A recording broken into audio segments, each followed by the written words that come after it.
is that once you achieve the turnaround, how do you create that momentum for sustainability? And that is also very, very important.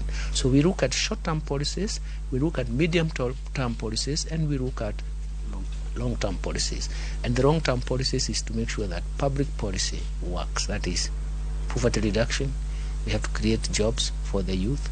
We have to make sure that the economy is sustainable in terms inclusive and sustainable. But more importantly, what has hit us very hard is the drought, which we haven't seen for the last 40 years. So the question we're asking ourselves is that how do we make sure that we don't have a repeat of that? So food security and climate change will become a focal point in terms of our planning.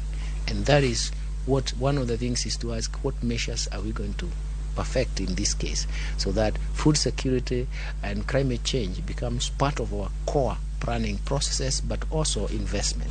And that for us is very critical. That is the anticipation. But for us, it cannot be summarized by one sentence. It is a whole raft of policies which are proposed, which are going to be implemented. And for sure, what we are going to see is a resolve in terms of the short-term constraints that we have, but also create a momentum